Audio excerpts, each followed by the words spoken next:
Bonjour, c'est Dominique Rizet. Dans ce podcast, nous allons vous raconter, Rachid Embarki et moi, l'histoire de François Darcy, la balle dans le dos. Un épisode de Faites entrer l'accusé écrit et réalisé par Marie-Sophie Tellier. Rédactrice en chef, Isabelle Clairac. Bonne écoute.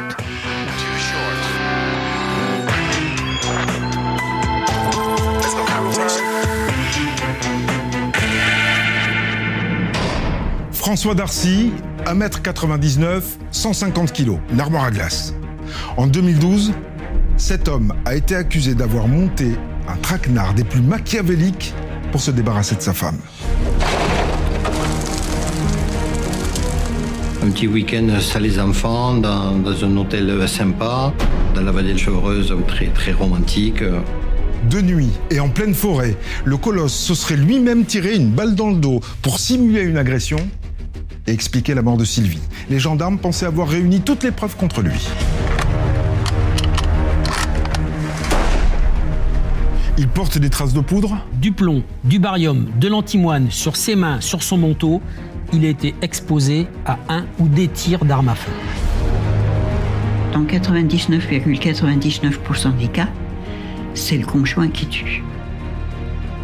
Donc c'était lui. Alors la défense a repris toute l'enquête pour venir au secours d'un homme que tout accusait. Ce dossier, qui se présentait comme un dossier scientifique et technique, ne l'était absolument pas. Donc on cherche dans les environnements, le voisinage, enfin, on peut tout imaginer. Un travail à l'américaine pour démonter les pièces de l'accusation. Pas d'aveu, pas de mobile, pas d'ADN. Moi je me dis, extraordinaire. Tout tombe à plat. Tout est annulé. Alors qui a tué Sylvie Darcy ? Son mari qui aurait pris le risque de se tirer une balle dans le dos ? Ou des bandits que la justice n'a jamais retrouvés ?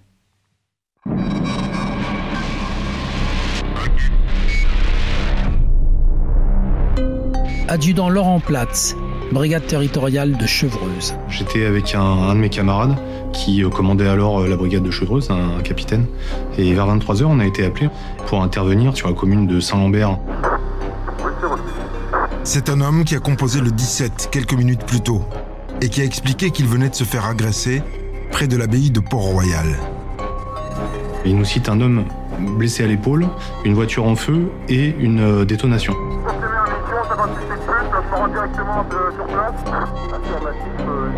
Et donc on est allé au niveau de l'abbaye, on n'a rien trouvé, on a rebroussé chemin et on a emprunté un petit peu tous les chemins forestiers carrossables qu'on a pu.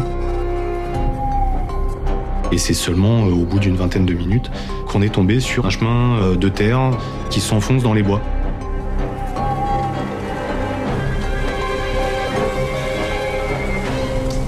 C'est au bout de 200 mètres que vraiment on tombe sur ce parking.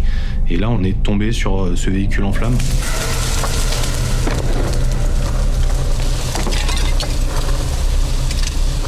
Des flammes assez gigantesques, 3-4 mètres de haut. On était relativement aveuglés, donc on distinguait assez mal les abords. Et donc, on a contourné ce véhicule en flammes. Et on a vu en lisière de forêt un homme de grand gabarit, j'ai le souvenir vraiment d'un colosse, qui portait des lunettes et puis un bonnet, un grand manteau en feutrine et qui était couché sur son flanc droit. Il était transi de froid et manifestement de douleur, particulièrement d'une douleur à l'épaule. À ce moment-là, je suis passé au-dessus de lui et j'ai regardé son épaule et là...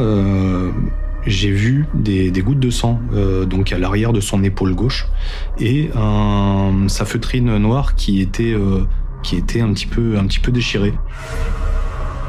Donc j'ai essayé de lui demander son nom. Il m'a juste fait le geste de regarder dans sa poche intérieure et pour que je me saisisse de sa pièce d'identité. Monsieur Darcy, François Darcy, c'est à ce moment-là qu'il m'a parlé de sa femme. Il m'a verbalisé qu'elle était dans la voiture.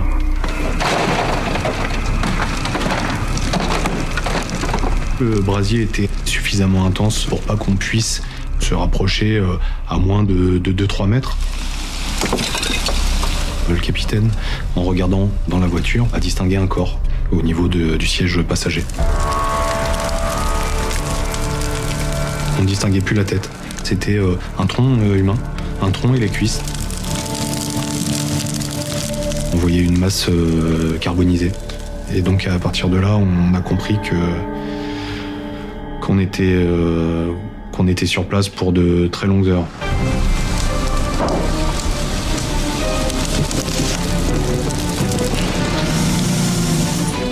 Les pompiers et les enquêteurs de la section de recherche de Versailles rejoignent les 2 gendarmes. François Darcy retrouve peu à peu ses esprits et leur livre par bribes ce qui lui est arrivé à peine 1 heure plus tôt. Lieutenant Stéphane Fournier, section de recherche de Versailles. Il nous indique qu'en fait, ils se sont arrêtés à cet endroit parce qu'il avait un besoin pressant pour uriner et il a décidé d'arrêter son véhicule en pleine forêt. Il sort de son véhicule, à une vingtaine de mètres devant. Et là, il ressent une vive douleur à l'épaule gauche. Quand il se retourne, il constate un laser qui serait en train de le viser. Par peur, il se jette dans les fourrés, perdrait connaissance et constate quelques temps après que son véhicule est incendié. À l'aube, François Darcy est évacué vers l'hôpital, tandis que les pompiers viennent à bout de l'incendie. Le véhicule est entièrement calciné, il ne reste que les jantes et une carcasse de voiture. À l'avant droite, ce corps, qui est dans un état très dégradé, avec quelques objets au pied. Un sac à main qui est encore présent, dans un état à peu près correct. On retrouve dans le sac à main des documents liés à Madame Darcy, qui laissent supposer qu'en effet Madame Darcy était présente dans le véhicule et pourrait être éventuellement la victime présente à l'avant-droit. Une femme carbonisée dans sa voiture, un homme blessé par balle. Quelle scène de film s'est-elle jouée cette nuit-là, sur ce parking, en pleine forêt? Major Benoît Pinel, section de recherche de Versailles. Ça peut être un carjacking, donc un vol de véhicule avec violence. Ça peut être une vengeance. Enfin, toutes les hypothèses sont sur la table.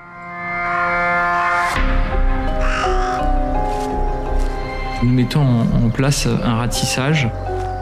Des gendarmes qui recherchent dans le moindre buisson les traces, indices, objets, armements bien sûr, munitions. Lieutenant Guillaume Bocry, section de recherche de Versailles. Et en plus, on est équipé de détecteurs de métaux.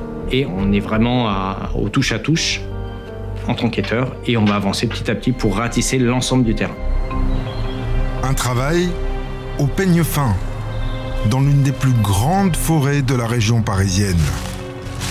Nous n'avons pas trouvé de mégots spécifiques donnant un ADN d'une personne. Nous n'avons pas trouvé l'arme à feu non plus dont M. Darcy nous a parlé. Aucun de ces éléments n'a été retrouvé sur les lieux qui pourrait nous orienter sur la dite agression.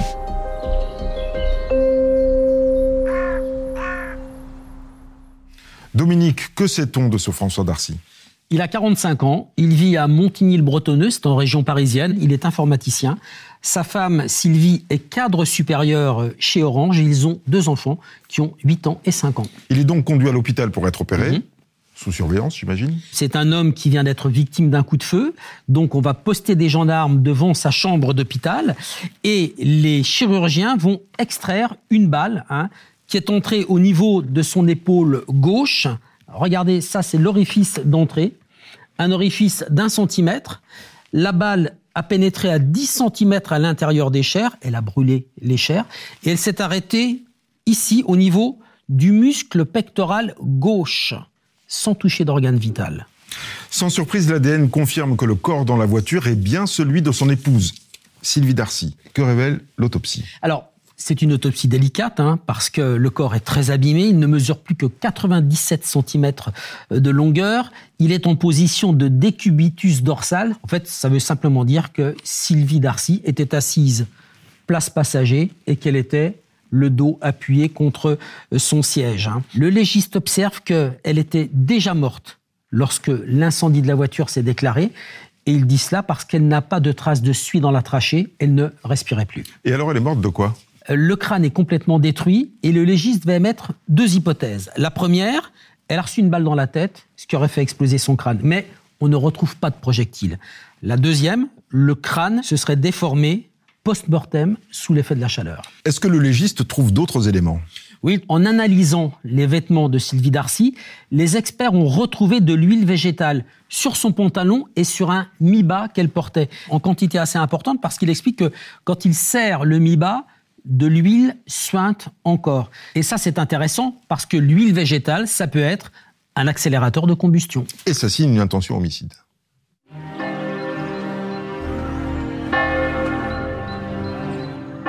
Aileen Darcy, la mère de François Darcy. J'étais à mon bureau, c'était le lundi 27 février à 10h du matin. Il y a la secrétaire d'accueil qui m'appelle en me disant qu'il y avait 2 messieurs qui voulaient me voir. Alors, j'y vais. Et c'était 2 gendarmes qui m'ont annoncé tout de go que mon fils et ma belle-fille avaient été victimes d'une agression, que ma belle-fille était décédée, que mon fils était blessé par balle et à l'hôpital Georges Pompidou. Voilà. C'est inimaginable. C'est absolument inimaginable. Moi, j'ai appelé l'hôpital et puis on m'a dit « Vous ne pouvez pas le voir tant que la police ne l'a pas interrogé ». Et c'est ce que font les gendarmes le lendemain, alors que François Darcy se remet doucement de son opération de l'épaule. Lieutenant Guillaume Bocry, section de recherche de Versailles. On se présente à lui pour l'entendre comme victime. On fait attention à ce que l'on dit, on fait attention à notre manière de se comporter, on est véritablement bienveillant avec M. Darcy. Les gendarmes veulent savoir ce que Sylvie et François Darcy faisaient dans ce bois, en plein hiver et en pleine nuit. Le blessé leur raconte ce week-end qui s'annonçait inoubliable. Lieutenant Stéphane Fournier, section de recherche de Versailles. C'est un week-end en amoureux qui a pour but de fêter leurs 10 ans de mariage. Monsieur Darcy, il a voulu programmer ce week-end, un petit week-end surprise. Major Benoît Pinel, section de recherche de Versailles. Un petit week-end sans les enfants, dans un hôtel sympa. Dans la vallée de Chevreuse, voilà, qui est un endroit bucolique, très, très romantique. Le week-end a commencé le vendredi soir par un bon restaurant à Versailles. À l'issue, ils sont rendus à l'hôtel, à Millan-la-Chapelle. Le lendemain matin, ils se lèvent sur le coup de 9h30, ils déjeunent. Après, il nous dit qu'ils partent se promener dans Millan-la-Chapelle à pied avec sa femme. Et que l'après-midi, ils rentrent pour 14h à l'hôtel parce qu'ils ont commandé des massages.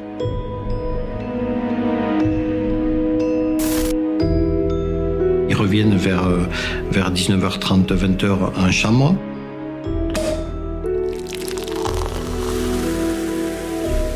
Ils boivent une bouteille de champagne, ils regardent la télé, et puis ils font l'amour.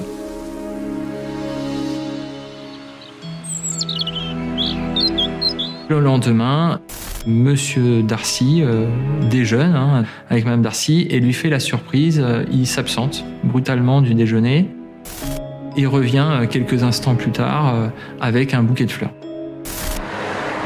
L'après-midi, ils passent leur temps libre dans la chambre d'hôtel et le soir, ils vont se rendre le dimanche soir à Saint-Quentin au cinéma. Et ensuite se restaureront dans un japonais. Ils reprennent leur véhicule Audi A8 pour retourner de nouveau à l'hôtel. Il nous dit qu'il a une envie pressante d'uriner. Et il nous dit qu'il s'engage sur un petit chemin. Il explique que quand je me suis arrêté, j'ai ouvert la portière, j'ai vu qu'il y avait une flaque, donc j'ai redémarré la voiture, je suis allé me garer un petit peu plus loin, j'ai laissé les phares allumés, j'ai uriné dans le faisceau des phares. Et mon épouse était en train de dormir, voilà, j'ai pas voulu la réveiller. À ce moment-là, il sent un choc au niveau du bras. Là, il nous dit qu'il comprend qu'il vient de recevoir une balle. Il se jette dans la ravine qui se trouve en face de lui. Pour lui, il pense perdre conscience un quart d'heure, une demi-heure. Lorsqu'il se réveille, il voit des lumières un peu au-dessus de lui. Il a le réflexe d'appeler le 17 pour les secours. Il est 23h07. Il nous dit qu'il se souvient parfaitement de cet horaire. Après, il remonte vers la voiture, donc il voit qu'elle est en train de se consumer. Et il précise qu'il entend les pneus exploser.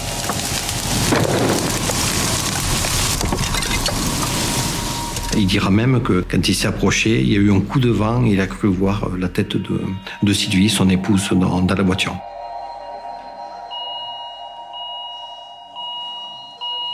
À la suite de son récit, je vais lui poser la question de savoir s'il se connaît des ennemis ou si sa femme a des ennemis ou s'ils ont des ennuis particuliers. Il n'en voit aucun. Ils n'ont pas de problème d'argent particulier. Il n'y a rien qui justifie un tel acte. Les gendarmes quittent la chambre de François Darcy avec une drôle d'impression. Il fait un récit qui est très très très précis. Ce qui nous étonne d'ailleurs avec Guillaume et moi, parce que pour être habitué à prendre des auditions de victimes, voilà, où il est passé très près d'être tué, d'être assassiné, on n'est pas sur une narration des faits qui est habituelle. Ce que je trouve marquant surtout, c'est que pas une seule fois, il va me parler de sa femme. Sa femme a disparu. Et il nous demande strictement rien. Il ne nous demande pas qu'est-ce qui va être fait pour le corps, est-ce qu'on a des pistes d'enquête. Il se contente de nous dérouler ce qu'on lui demande. On lui demande de nous dérouler son week-end, il nous déroule son week-end. François Darcy entendu, sa famille peut maintenant lui rendre visite.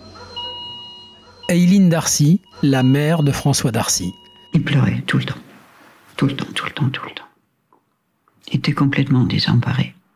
Et donc, il y avait des gendarmes dehors dans le couloir, et sur ce, il y a le chirurgien qui arrive. Et le chirurgien me regarde et dit « Madame, vous avez intérêt à trouver un bon avocat. » Et moi, ça ne m'avait pas, mais alors pas du tout effleuré l'esprit. Mais alors pas du tout, à aucun moment j'y avais pensé.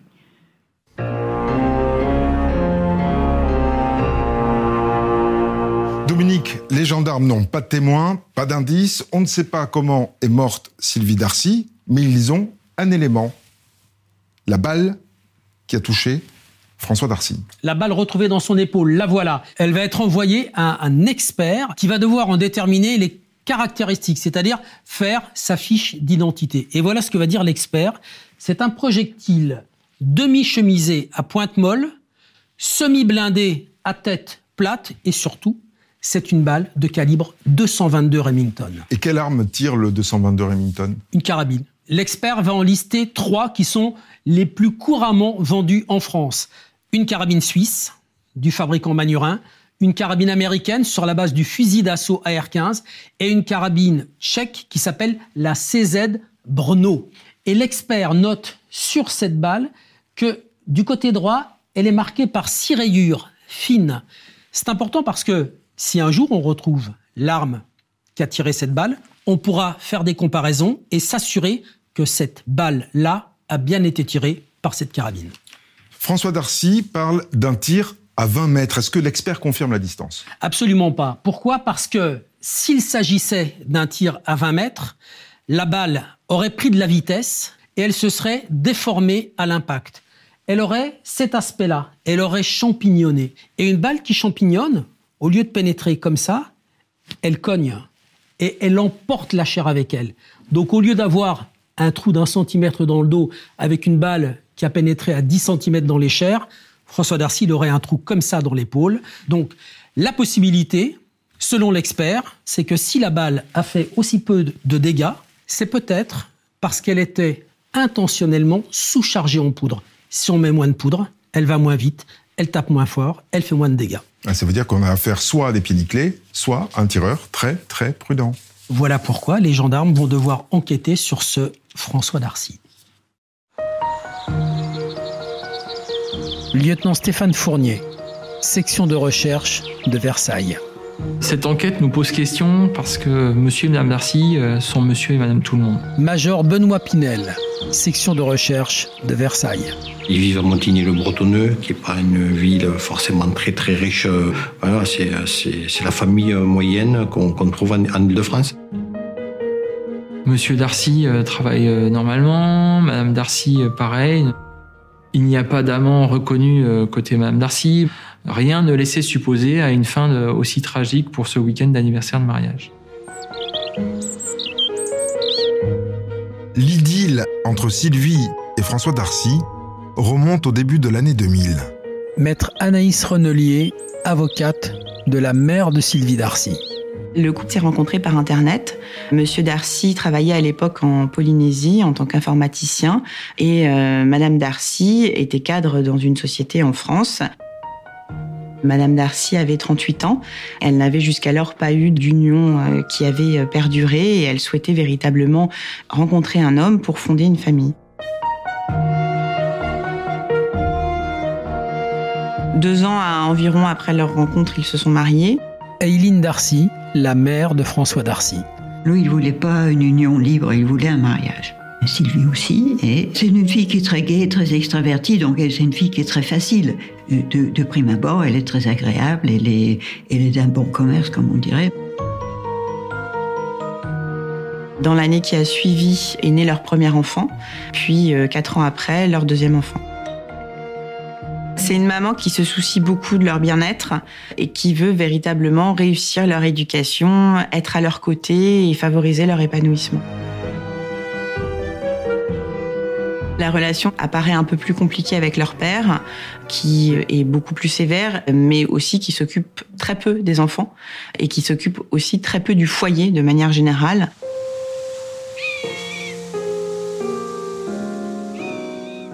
Au fil des années, le ménage s'enfonce dans une certaine morosité. Sylvie Darcy se renferme. Monsieur Darcy, qui présente un problème d'alcool, va devenir assez agressif.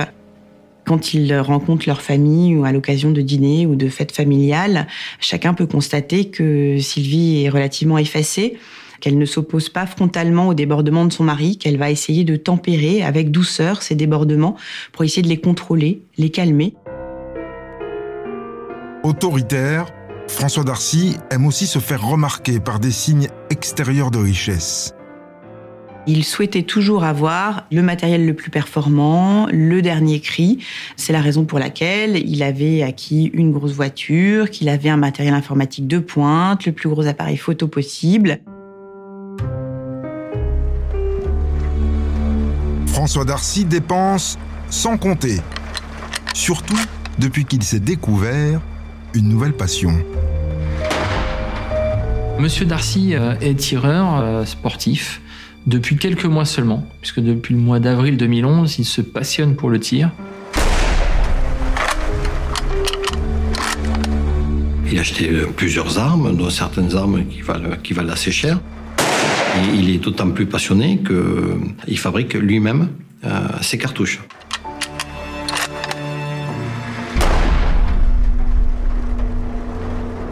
Même les personnes dans les stands de tir qui le côtoient se rendent compte qu'on a affaire à quelqu'un qui est amateur, mais qui achète des armes qui, normalement, sont achetées par des gens qui font du tir depuis longtemps.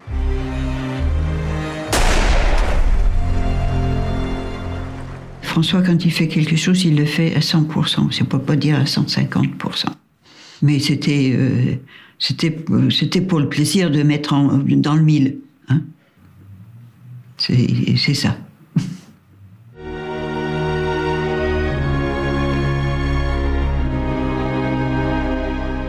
Les gendarmes ne tirent rien de transcendant de ce premier tour d'enquête. Mais 2 jours après son audition, François Darcy les rappelle depuis sa chambre d'hôpital. Oh, il a oublié un petit détail. Le 23 février, 3 jours avant d'être attaqué dans les bois, on lui a volé des armes sur le parking de son stand de tir pendant qu'il allait chercher des cibles. Major Benoît Pinel, section de recherche de Versailles. Il précise, il dit voilà, j'ai déposé plainte au commissariat de Versailles et il dit j'avais 2 carabines dans mon coffre. Lieutenant Stéphane Fournier, section de recherche de Versailles. une carabine CZ et une deuxième arme avec de nombreuses munitions. Les munitions et armes sont particulières puisque les munitions sont du 222 et correspondent donc à l'ogive que nous retrouvons dans l'épaule de M. Darcy. Alors sans faire de lien, sans pouvoir dire que l'arme volée est l'arme qui lui a tiré dessus, voilà, il y a un premier lien en tout cas qui peut être fait au niveau du calibre. Même calibre. Même type de carabine que celle évoquée par l'expertise balistique. Étrange. Les gendarmes saisissent la deuxième voiture de François Darcy, celle qu'il utilise pour aller au stand de tir et dont le coffre a été forcé, pour la faire examiner par un expert automobile. L'expert est clair, la trace présente sur le coffre du véhicule ne permet pas l'ouverture du coffre. Ça ne peut pas correspondre à la trace d'effraction comme M. Darcy le dit.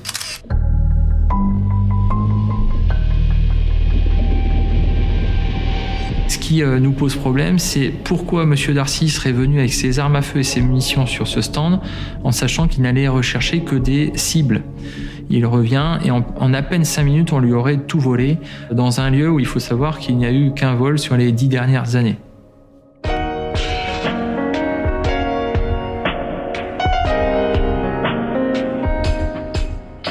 Alors que François Darcy est toujours hospitalisé, les gendarmes reprennent toutes ses déclarations, récupèrent ses relevés téléphoniques et sortent le chrono.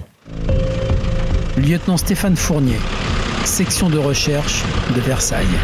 On a vérifié l'itinéraire entre le restaurant japonais jusqu'à l'hôtel. Ça nous a posé question. Ces deux lieux sont séparés d'un tout petit quart d'heure de route. Entre les deux, M. Darcy, lui, a choisi de s'arrêter à proximité de l'abbaye de Port-Royal. Mais il faut savoir que ce parking était à moins de 5 minutes de l'hôtel. Il dit avoir eu une forte envie d'uriner. Cela dit, pourquoi il n'a pas attendu ces 5 minutes en sachant que le chemin forestier qu'il empruntait était quand même assez long. Donc autant attendre l'hôtel pour aller faire ses besoins. Major Benoît Pinel, section de recherche de Versailles. C'est un lieu qui est particulièrement isolé, hein. C'est une sorte de parking, de clairière, on pourrait dire, loin de la route, loin des regards. Je dirais même qu'il faut presque connaître pour y accéder. Bizarre cet excès de prudence, ou de pudeur, quand il était si simple de s'arrêter au bord de la route. Les gendarmes confrontent alors l'emploi du temps de François Darcy aux images de vidéosurveillance de l'hôtel. Et l'homme leur a menti. Le samedi matin, selon M. Darcy, il n'a pas quitté l'hôtel. Ils ont déjeuné sur place, ils sont restés à l'hôtel jusqu'au temps du déjeuner, le temps du midi.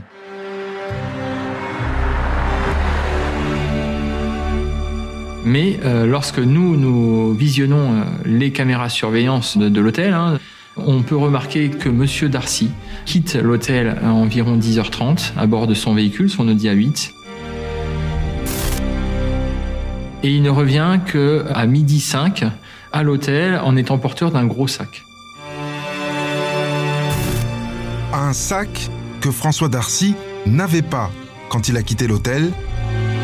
Alors, d'où revenait-il ce samedi matin ? Enfin, les gendarmes découvrent que le soir des faits, François Darcy est arrivé sur le parking bien avant de faire le 17. 1 heure.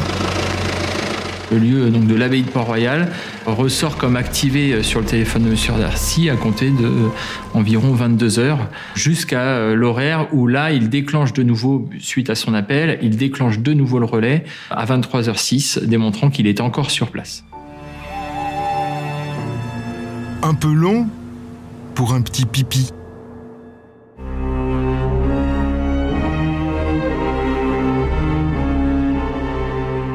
Dominique, une autre expertise balistique tombe, c'est l'analyse des tamponnoirs que les gendarmes ont passés sur les mains et sur le manteau de François Darcy la nuit du crime. Et qu'est-ce qu'elle dit ? Elle est accablante. Le voilà, le tamponnoir. On le promène sur les mains de François Darcy, on le referme, on l'envoie au laboratoire et quand le tamponnoir revient, il y a des traces sur les mains de François Darcy, de plomb, il y en avait aussi sur ses vêtements, et également des traces d'antimoine et de barium, des composants qui entrent dans la fabrication des amorces des balles, des cartouches.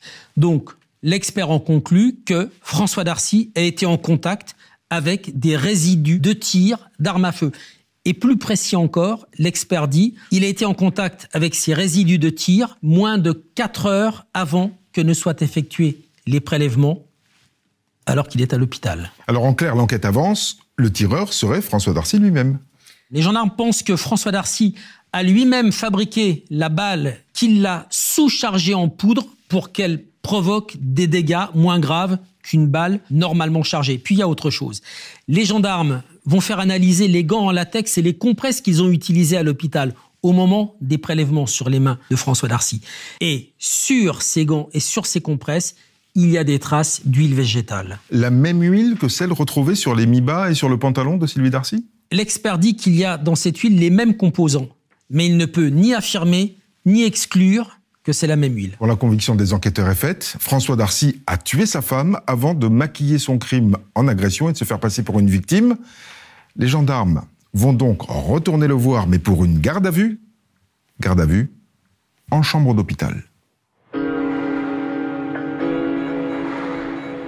Lieutenant Guillaume Bocry, section de recherche de Versailles. On va se présenter à 10h devant Monsieur Darcy. On va lui expliquer qu'on le place en garde à vue pour assassinat. Et bizarrement, aucune réaction, aucune surprise, totalement lisse. Voilà, froid. Monsieur Darcy reste imperturbable. L'avocat arrive, il va s'entretenir pendant une demi-heure avec Monsieur Darcy de manière confidentielle et après nous attaquons l'audition.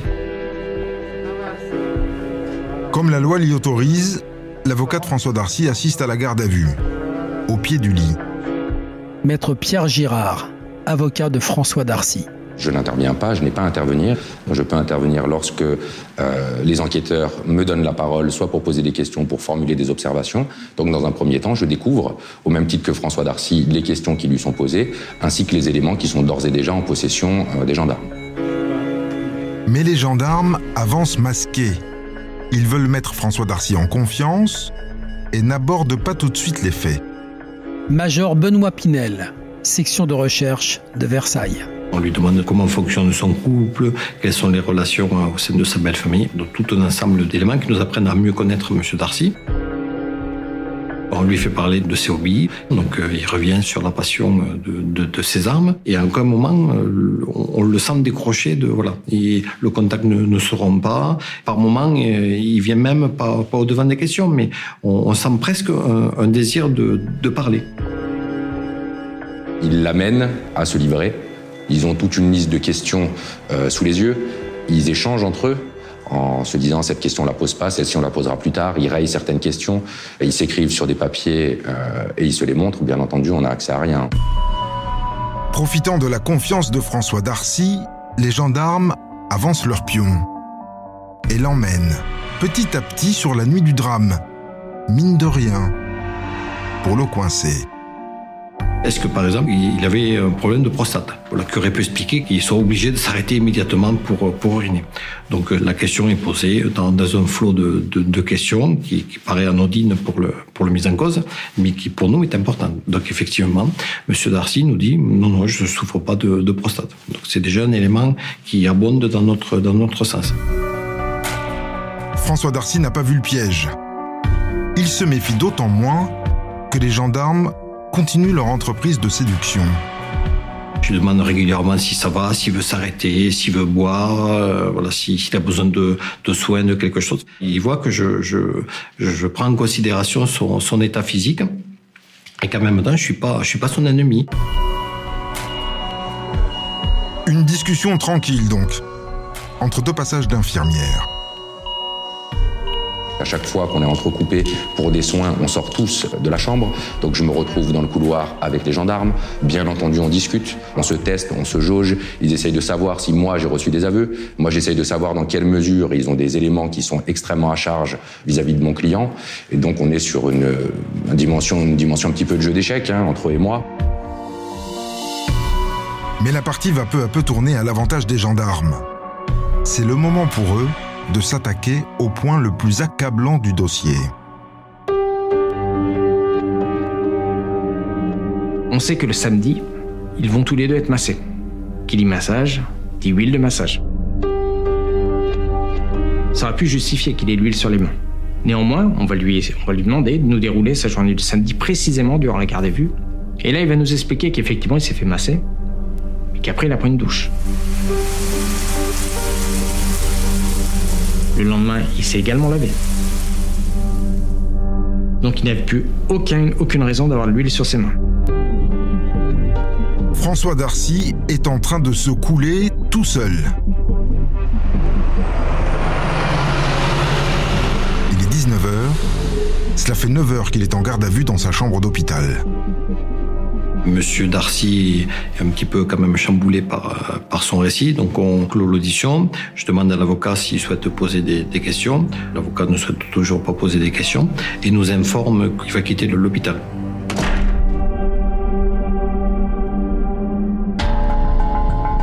Une heure plus tard, les gendarmes réentendent François Darcy, sans l'avocat. Savez-vous à quelle heure vous êtes arrivé sur le parking ? Non. Il comprend bien que là, le rapport commence à changer, c'est-à-dire qu'on est un peu moins dans l'empathie. Je mets un peu plus de distance entre lui et moi. C'est-à-dire que parfois, s'il répond à côté, on repose la question, mais avec un ton un peu plus ferme que jusqu'à présent, nous n'utilisions pas. Vous êtes-vous servi du GPS pour rentrer à l'hôtel ? Oui, je vous l'avais dit. Vous étiez à 4 minutes de l'hôtel. Pourquoi emprunter un chemin délabré au lieu de rentrer à l'hôtel ? Je ne sais pas. Cela pèsera toujours sur ma conscience. Aux incohérences qu'on soulevait, il n'apporte aucune réponse valable. Au contraire, il va s'enfoncer. À 20h30, la garde à vue est suspendue. La question des résidus de tir sur les mains attendra le lendemain matin.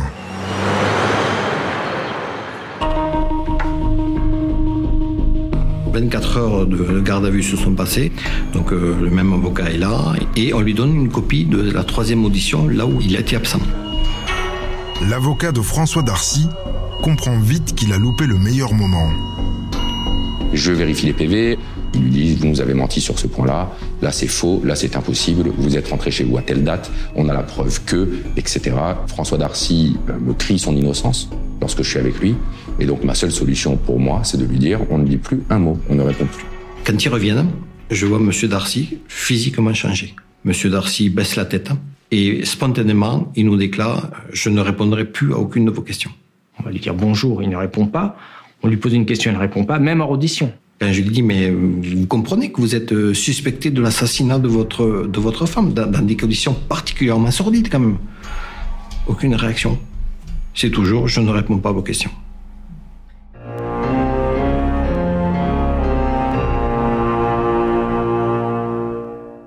Le lendemain, le 6 mars 2012, François Darcy est mis en examen pour l'assassinat de sa femme.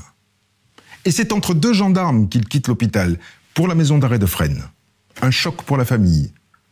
Une erreur judiciaire pour la défense qui attaque immédiatement cette décision et elle ne manque pas d'arguments.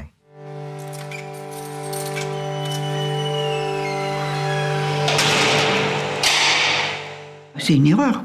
Aileen Darcy, la mère de François Darcy. C'est une erreur. C'est simplement parce que les gendarmes avaient dit tout de go. De toute façon, dans 99,99% des cas, c'est le conjoint qui tue. Donc c'était lui. C'était tellement plus facile.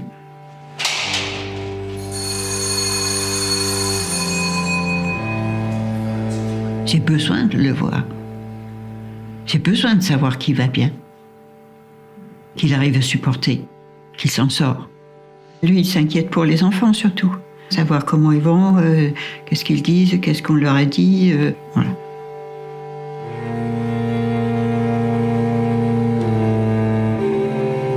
Privés de leur mère et de leur père, les enfants du couple Darcy sont confiés à leurs 2 grands-parents qui doivent expliquer tout cela à des gosses de 5 et 8 ans. C'est très difficile de dire une chose comme ça aux enfants. Comment voulez-vous le dire ? C'est très compliqué. Au milieu des deux familles réunies, c'est leur tante, la sœur de François Darcy, qui s'en charge. On est tout autour de la table, assis, et puis donc ma fille essaye d'expliquer aux enfants. Il y a le garçon qui se lève tout de suite et qui se réfugie sur les genoux de sa grand-mère en pleurant. La petite fille, elle s'est simplement levée et elle a dit « je vais jouer ». Deux réactions extrêmement différentes et deux caractères extrêmement différents. Le garçon est très extraverti, très, très sensible, et la fille, elle est plutôt beaucoup plus réservée, beaucoup plus introvertie. Ça ne veut pas dire qu'elle ne souffre pas de la même façon, mais elle l'exprime autrement. Pour François Darcy et sa défense, le combat commence. Et d'abord, la première faille du dossier. Comment peut-on être assez fou pour se tirer une balle dans le dos ? S'il s'auto-inflige un tir, à sa place, si c'est le cas, je le ferai pas à gauche, mais je le ferai à droite. Maître Yves Bédouc, avocat de François Darcy. Je sais pas si vous voyez un tir auto-infligé avec un risque de dérapage dans la région du cœur. Si François Darcy s'est tiré une balle dans le dos avant de tomber dans les pommes, où est l'arme ? On aurait dû la retrouver. Les investigations ont duré très longtemps avec des brigades cynophiles. Ils ont quadrillé avec 50, 60 gendarmes, etc. Ils ont mis les moyens que sur l'arme, qu'ils n'ont jamais trouvée. Maître Pierre Girard, avocat de François Darcy. Ça nous laisse tout de suite à penser qu'il a été effectivement victime d'un tir d'arme à feu par un tiers, qui l'aurait agressé et qui aurait mis le feu à son véhicule avec son épouse à l'intérieur. Donc on cherche dans les environnements affectifs, professionnels, voisinage, enfin, on peut tout imaginer. C'est une contre-enquête que lance la défense, à l'américaine. Et ça paye. Elle découvre une piste que les gendarmes n'ont pas suivie. François Darcy était en guerre. Pour comprendre ce scénario digne d'un film, il faut remonter aux années 2000, quand François Darcy a créé une société informatique avec sa mère. Dans le milieu, le jeune consultant s'était fait un nom. Mon fils a conçu un logiciel pour la restauration rapide et il a amélioré au fil des ans à la demande des clients et ça fonctionnait très bien. Un peu trop bien peut-être. En 2009, l'un de ses clients lui a fait un coup tordu. Cette société avait mis un terme au contrat et avait finalement dupliqué le logiciel pour l'exploiter sur l'intégralité de ses franchises sans avoir à payer quoi que ce soit à François Darcy.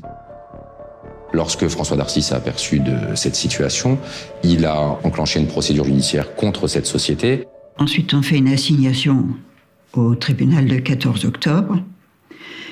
Et le 14 novembre, nos locaux brûlent.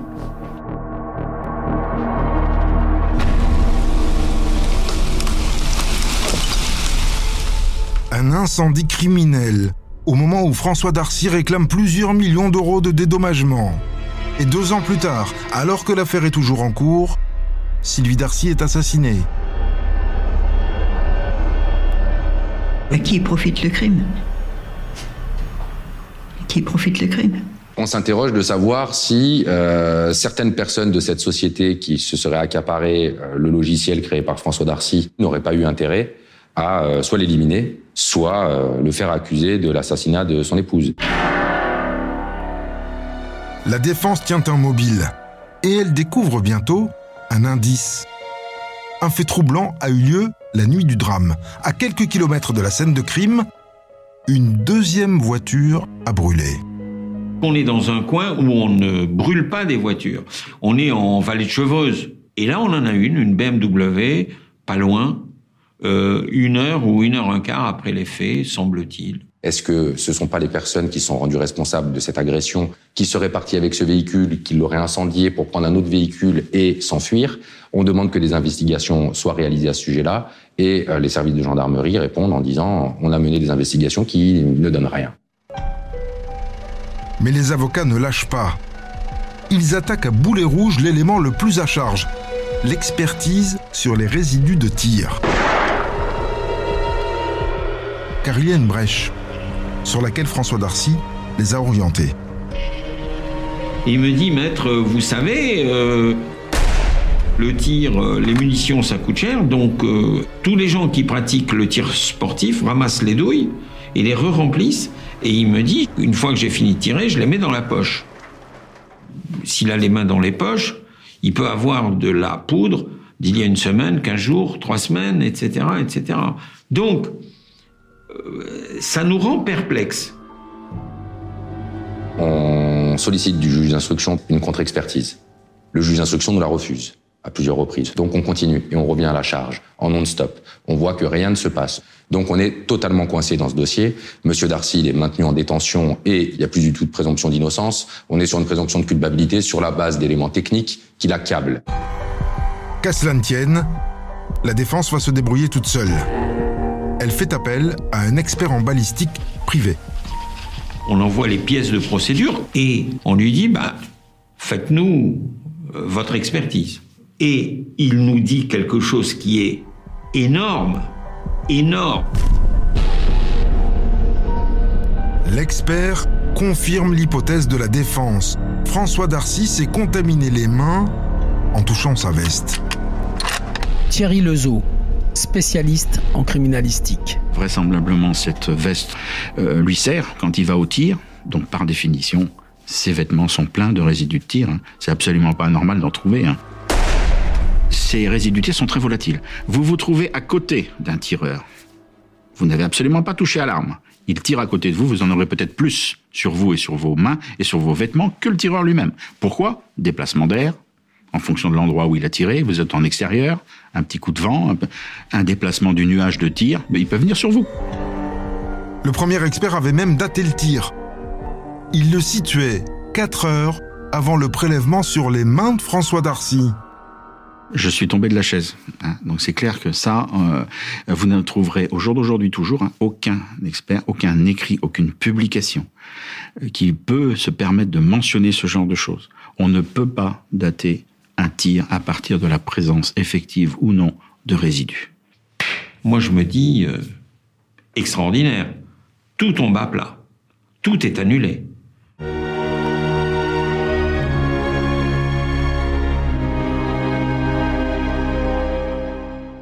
La défense remonte la pente. Elle a maintenant de quoi mettre à mal l'accusation.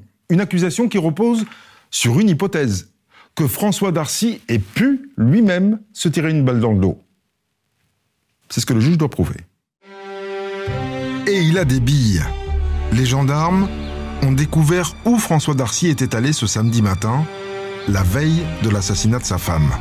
Lieutenant Stéphane Fournier, section de recherche de Versailles. Le téléphone de M. Darcy accroche leur borne Wi-Fi d'appartement, ce qui signifie en gros que M. Darcy s'est rendu à son domicile le samedi matin et ça, il l'a complètement occulté.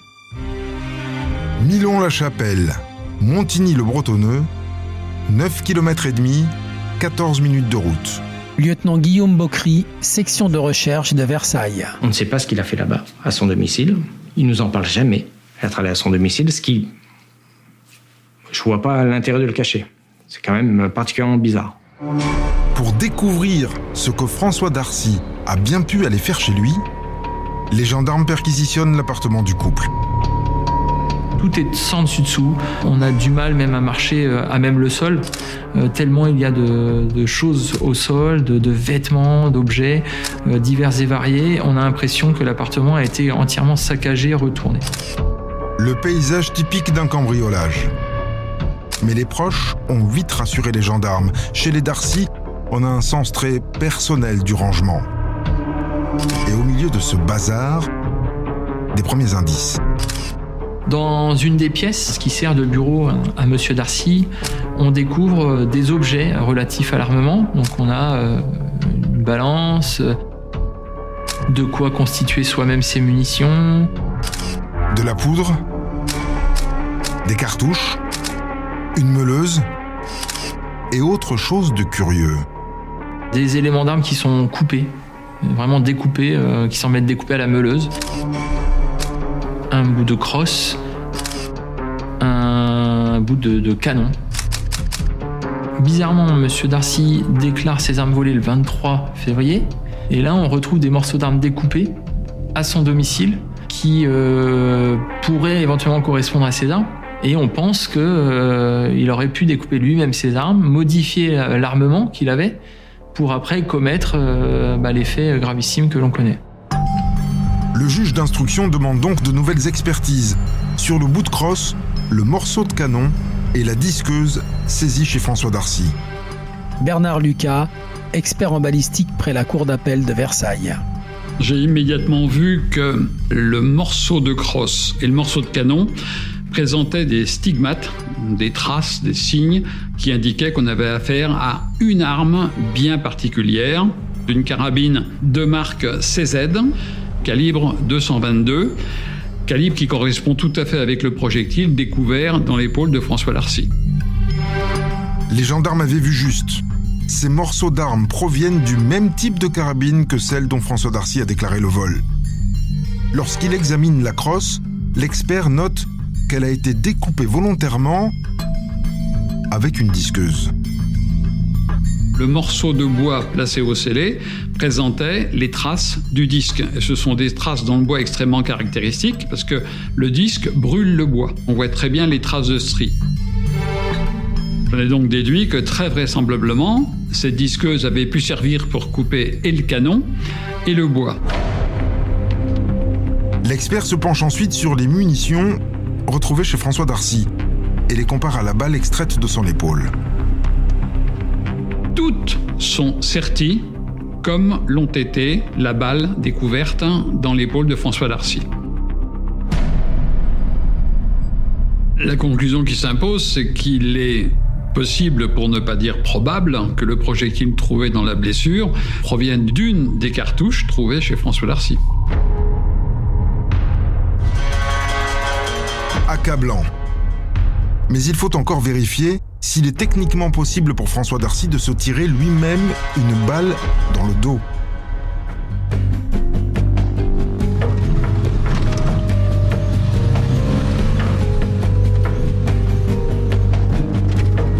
Neuf mois après l'assassinat de Sylvie Darcy, le juge organise donc une reconstitution dans les mêmes conditions que celle de la nuit du drame. Maître Anaïs Renelier, avocate de la mère de Sylvie Darcy. Il fait froid, il fait nuit, et on se retrouve au milieu des bois. Il est très agressif, sur la défensive. Vraiment, on a l'impression qu'il participe contre son gré à cette reconstitution, qu'il n'a pas envie de la faire. Maître Pierre Girard, avocat de François Darcy. Il a beaucoup de mal, lui, à se repérer. Il a les plus grandes difficultés à pouvoir nous dire où était le véhicule, où est-ce qu'il s'est positionné réellement, où est-ce qu'il a plongé dans les taillis. On voit bien que par rapport aux photos qui sont dans le dossier d'instruction, ça n'a plus rien à voir. Nous-mêmes, on ne reconnaît pas forcément les lieux et on s'aperçoit que c'est impossible.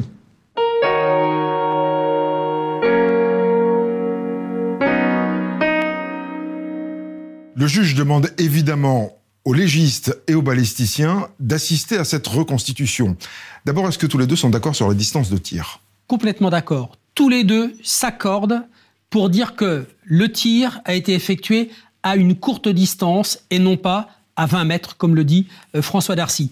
Pour le légiste, il s'agit d'un tir à moins de 5 mètres. Pour le balisticien, c'est un tir à quelques dizaines de centimètres seulement.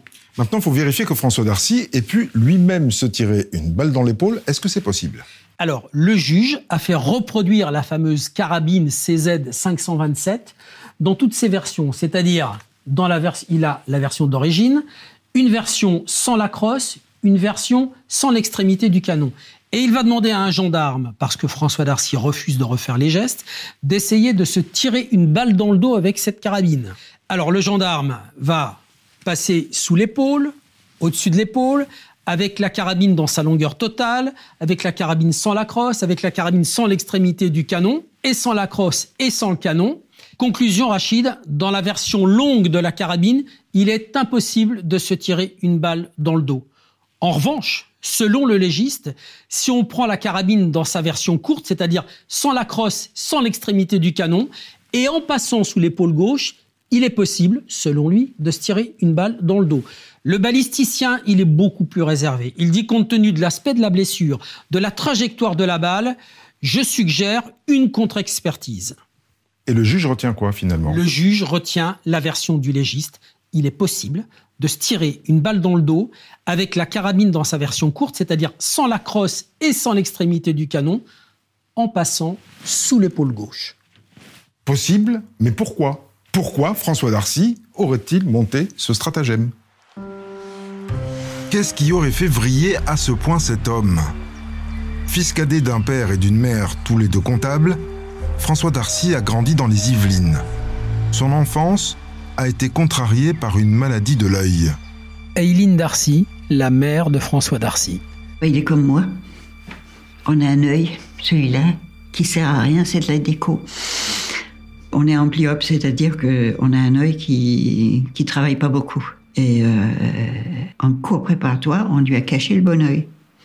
Ce qui fait que toute l'année scolaire, fait qu'il n'a pas appris à lire, il n'a pas appris à écrire, forcément.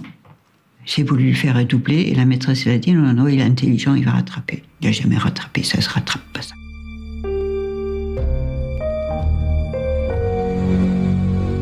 C'était pas le garçon que voulait mon mari. Il n'était pas casse-cou, il était très gentil, pas du tout bagarreur. Il a été beaucoup embêté à l'école, parce qu'il était grand et maigre. Enquêtrice de personnalité près la cour d'appel de Versailles. Il était également l'objet de raquettes de la part des camarades. Et il avait expliqué qu'à plusieurs reprises, il avait pu rentrer chez lui avec des habits déchirés. Et qu'en rentrant au domicile, il avait été obligé donc de voler ses parents pour pouvoir donner ce qui lui était demandé. Ça s'est arrangé seulement quand il a atteint à peu près l'âge de 16 ans, parce que là, il est devenu très grand et un peu plus costaud. Et si ça va mieux à l'école, à la maison, ça se complique. Mon mari comprenait pas son fils, comprenait pas ses intérêts. Et quand c'est comme ça, qu'est-ce que vous voulez, ça peut pas aller. Son père avait des sautes d'humeur assez fréquentes. Il pouvait se montrer incisif, méprisant même à son encontre. Quand mon fils a eu 18 ans, un jour je suis rentrée à la maison et François n'était plus là. Il s'était disputé avec son père et il s'en était venu aux mains. Son père lui a donné une gifle et en réaction, M. Darcy a pris son père à la gorge et l'a plaqué au sol. Et c'est à partir de ce moment-là, finalement, que les relations ont été totalement rompues. François Darcy trouve refuge chez des amis. Il enchaîne les petits boulots et se découvre une passion pour une technologie naissante. Avec sa première paye, il s'est acheté un Amstrad. Et la première chose qu'il a fait avec, c'est qu'il s'est créé un logiciel pour vérifier sa paye. En 1995, à 29 ans, François Darcy crée sa première société informatique. Sa fierté. Enquêtrice de personnalité près la cour d'appel de Versailles. On pourrait même l'interpréter comme une certaine revanche par rapport à ce qu'il a connu avant. Revanche personnelle, mais peut-être aussi d'une certaine façon revanche à l'égard de son père, puisqu'il parvient à travailler dans un domaine où son père n'a pas pu suivre, n'a pas pu se mettre à jour en termes de compétences. 7 ans plus tard, François Darcy épouse Sylvie. Quand le couple commence à s'étioler, l'informaticien prend de la distance. Il se réfugie dans son bureau où il travaille, et il y passe un temps important, probablement des heures entières, sans sortir de cet espace. Malgré un travail important, la société était peu florissante, il y avait des difficultés financières. François Darcy gagne 1 500 € par mois, quand Sylvie Darcy touche un salaire mensuel de 3 600 €. Lieutenant Guillaume Bocry, section de recherche de Versailles. Il utilise beaucoup la carte de sa femme, M. Darcy, pour des achats qui coûtent très cher. Sa dernière lunette de visée, c'est 2 000 €. 2 000 € une lunette de visée, c'est même pas ce qu'il gagne en un mois. Maître Anaïs Renelier, avocate de la mère de Sylvie Darcy.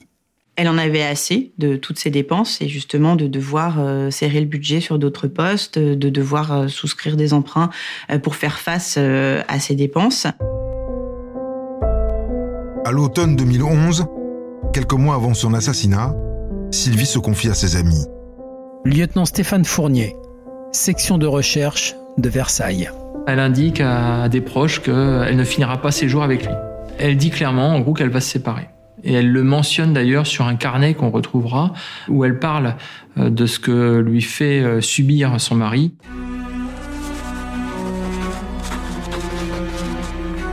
Il y a de la violence psychologique du style, elle marque qu'il s'amuse à mettre volontairement le son très fort de la télé pour la déranger.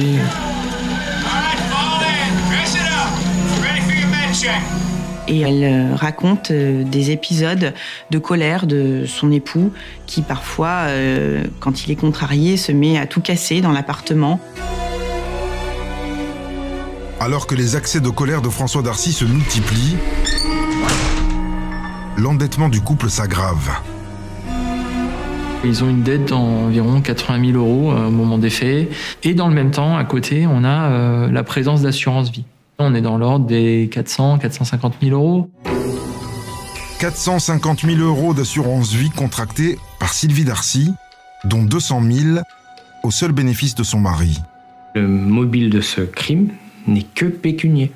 Monsieur Darcy a tué sa femme simplement parce qu'il voulait de l'argent. Il voulait vivre une vie de rêve. Ce n'est que pour ça. Effectivement, c'est pas un couple qui se battait, c'est pas un couple passionnel, c'est rien de tout ça. J'ai presque envie de dire, monsieur Darcy n'avait rien contre sa femme. Mais monsieur Darcy voulait de l'argent. Mais l'enquête n'a jamais pu déterminer formellement comment Sylvie Darcy était morte. On peut imaginer une balle tirée dans le crâne. C'est d'ailleurs une hypothèse qui n'a pas du tout été exclue et bien au contraire qui a été avancée par le médecin légiste. Il a très bien pu l'étrangler, il a pu l'étouffer avec un tissu ou même avec ses mains, compte tenu de sa corpulence et de sa taille. Reste une énigme que les gendarmes n'ont pas résolue. La seule question qui nous pose problème, c'est l'arme. L'arme, on ne l'a jamais retrouvée, on ne sait pas où elle est. Elle a pu être cachée à un endroit précis, elle a pu être jetée. À mon avis, elle est certainement enterrée quelque part, sur le trajet. C'est impossible à remonter exactement où, mais je suis persuadé qu'elle est enterrée quelque part sur le trajet.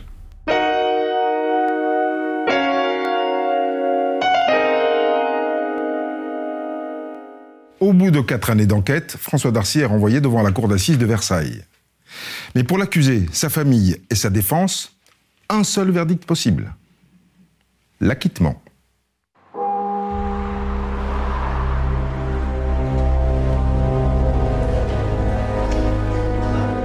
Aileen Darcy, la mère de François Darcy.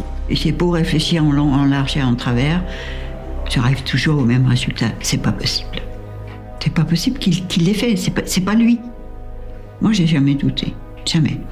Et ce n'est pas parce que c'est mon fils. Maître Yves Bédouc, avocat de François Darcy. C'est soit une peine longue, soit il est acquitté. Ça peut pas être une peine intermédiaire. C'est pas possible. Là, vous êtes à pile ou face. Et vous savez qu'à pile ou face, la pièce ne peut pas tomber sur la tranche.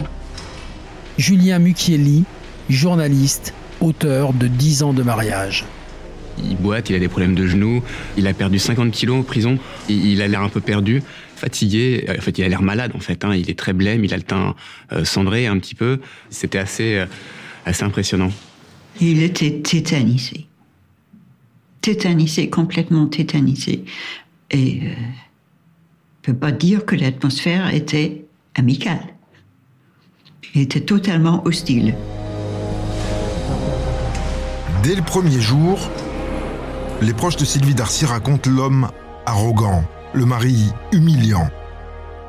Ils se succèdent à la barre les uns après les autres pour l'accabler complètement en tant qu'homme. Maître Pierre Girard, avocat de François Darcy. Et donc on a eu une image excessivement négative avant d'aborder les faits, où d'ores et déjà les jurés se disaient « mais dis donc c'est un monstre ce monsieur ».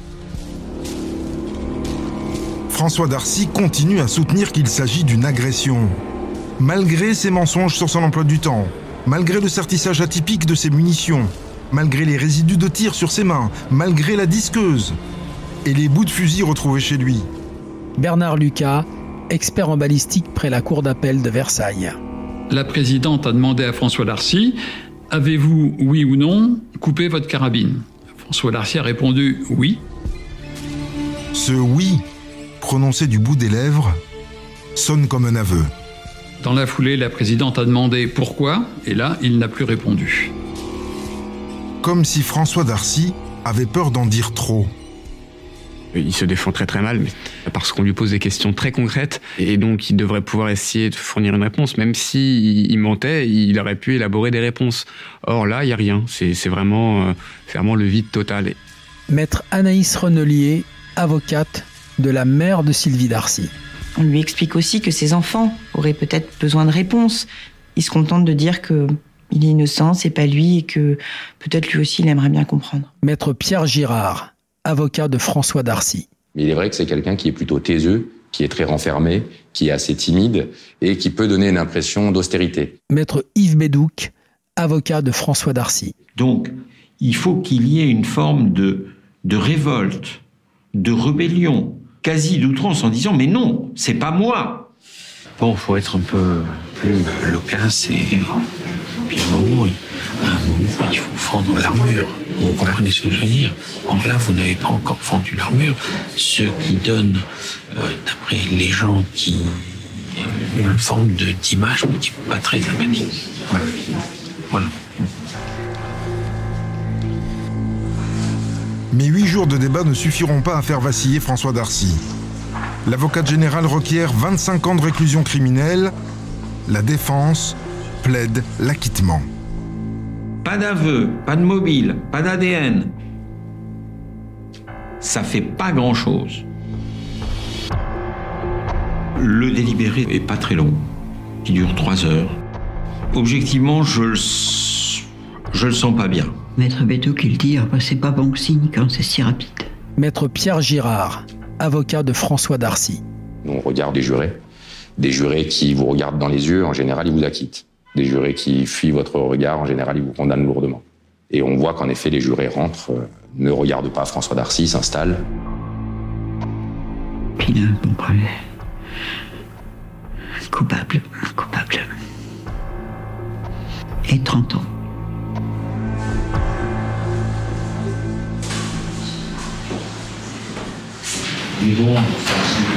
C'est une double peine. D'avoir perdu ma femme et d'être condamné pour son crime.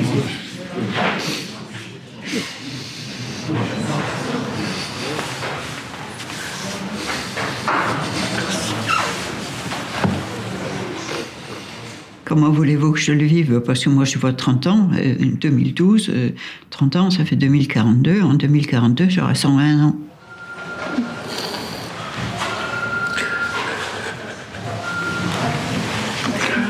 Le soir même, François Darcy fait appel de sa condamnation.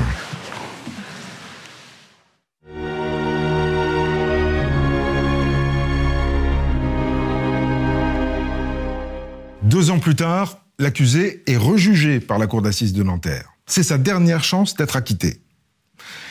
Alors la défense s'attaque, dès le début de l'audience, à ce que l'accusation considère comme une preuve.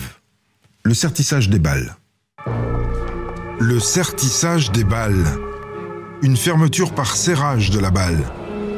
La signature que François Darcy se serait laissée dans l'épaule, puisqu'il fabriquait lui-même ses munitions.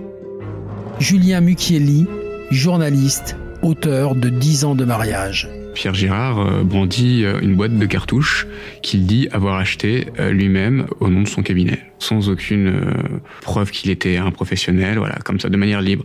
Et ça contredit un petit peu tout un pan du raisonnement des experts qui expliquaient que c'était pas possible de se procurer ce genre de balles si on les avait pas soi-même fabriquées ou si on n'était pas soi-même un professionnel. Maître Pierre Girard, avocat de François Darcy.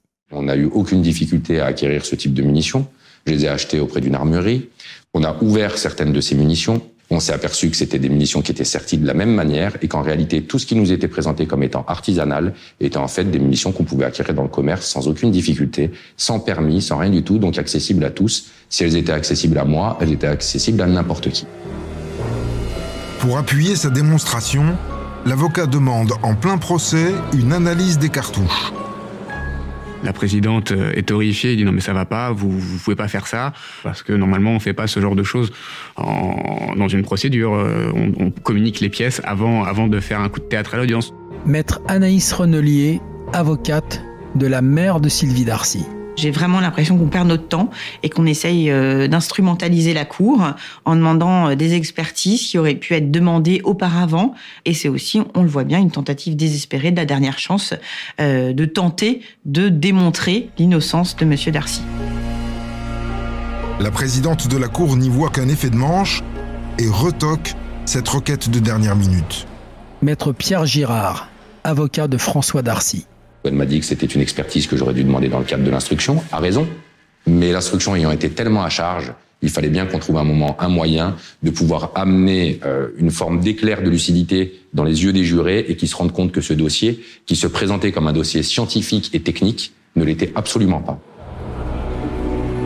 Ce coup de force a-t-il agacé plus que convaincu ? 6 jours plus tard, le verdict tombe. Plus sévère encore, 30 ans, dont 20 ans de sûreté. Aileen Darcy, la mère de François Darcy. Qu'ils aient collé la peine de sûreté, ça paraît pratiquement comme une pécadille à côté. Parce que j'attendais, j'espérais cet acquittement.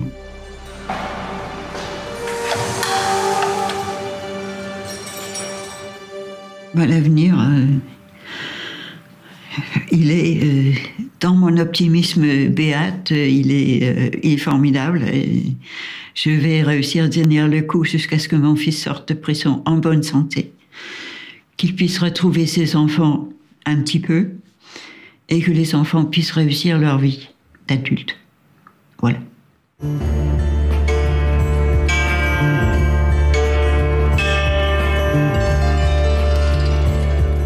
François Darcy ne s'est pas pourvu en cassation, mais il se dit toujours innocent. Et sa mère continue à lui rendre visite en prison chaque semaine.